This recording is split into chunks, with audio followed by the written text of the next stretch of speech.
Hi, my name is Jennifer Hancock. I am a humanist and the founder of Humanist Learning Systems and also the author of a book called The Bully Vaccine. One of the things I teach is how to use behavioral psychology, behavioral techniques to stop unwanted behavior like bullying. All right, so I wanted to take some time today talking about how we stop bullies. And the first thing we have to do is kind of get rid of some of the myths. Why do bullies bully? Because it works for them. They get something out of it. You cannot stop bullying by saying, well, maybe it's the parents. It could be the parents, but it's probably not. Maybe they have something going on in their life. That could be true too. We don't know. But what we do know is that matters to the individual, but for the victim, what they need to know is how to get it to stop. And you get them to stop by taking away the reward. This is behavioral psychology 101. Unwanted behavior is stopped by removing the reward, not punishment. Punishment is something completely different. It is counterproductive. It makes things worse, which is why we don't spank anymore. But you remove the reward and you don't let them get their reward even once. All right? So I want to talk a little bit about how we do that. As I said, bullies bully because it works. There is a lot of research on this that shows they get better access to resources. They get better, like if they're adults, they get better access to mating partners. They get better access to food. They get better access to research. All you have to do is watch Disney's Monkey Kingdom to see what bullying does for the apes and the monkeys, right? Bullying is not unique to the human animal. All right, it is an adaptive strategy. Now, it's an adaptive strategy for the bully. For everyone else and for the community that they're in, it causes a lot of harm. Now, and those harms go into adulthood. If you're bullied as a child, you're probably going to carry that pain with you through adulthood. It's going to color your other relationships because you've learned something through that interaction with the bully. And you've learned to be cautious and all sorts of things. So what would society be like if kids weren't bullied? Or more importantly, they shut the bullies down and the bullies never learned how to bully because it never worked for them. When they're 5 and they start getting aggressive with their peers and the peers shut it down, what does the bully learn? Well, the bully learns it doesn't work and they don't carry their behavior with them to adulthood either.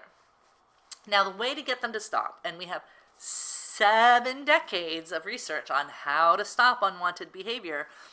That research all shows that there's one way to do this that works, and that is to stop rewarding, to remove the reward. That's it. All right.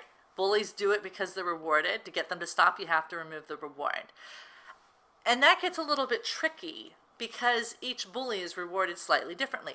Maybe they like to see someone suffer. Maybe they're a sociopath and they get off on other people suffering. But that's not all the bullies. Some bullies are like that, but not all of them. Some of them are doing it because it gives them control in a situation where they feel out of control. And bullying other people gives them a sense of control, and that is their reward. They can control someone else, and that feels good to them. It's a very heady power. And I would argue that probably a lot of bullying falls into this category, where kids just learn, if I'm aggressive, my playmates do what I want to do, and that's good for me, and that's pretty much how it starts.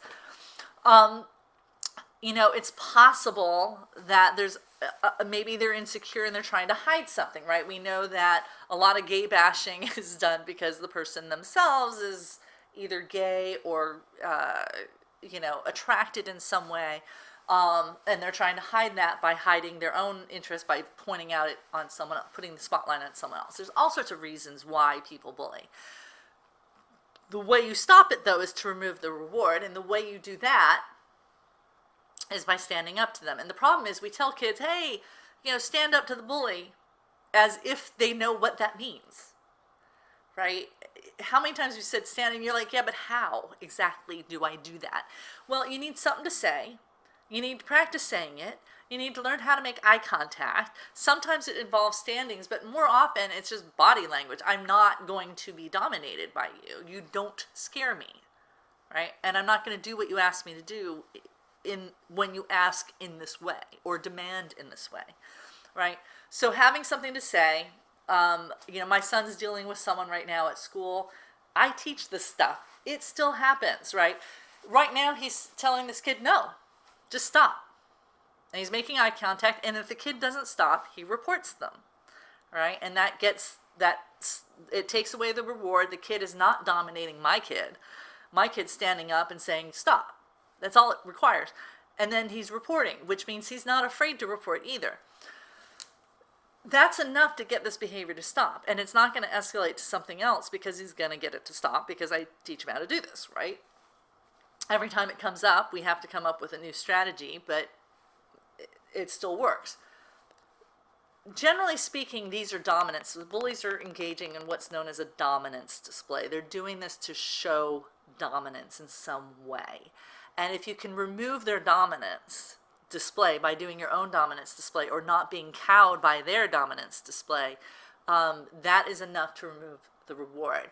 But the other thing that helps, because we're not monkeys in a monkey kingdom. We're humans, and most of this stuff is either happening in the workplace or it's happening in the schools.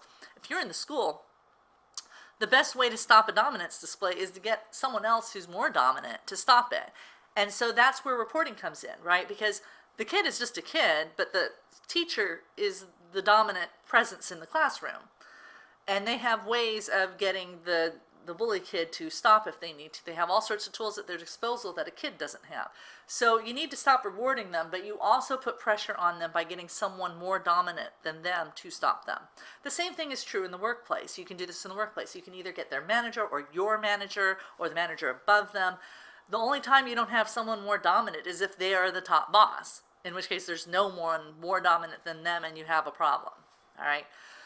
If you want to learn more about how to stop this and to learn these techniques, go to the bullyvaccineproject.com or bullyvaccineproject.com and get my book, The Bully Vaccine. I have all sorts of free material on this website, free videos, free lessons, how to stop why bullies bully and how to stop them. That's a free lesson. Learn this material.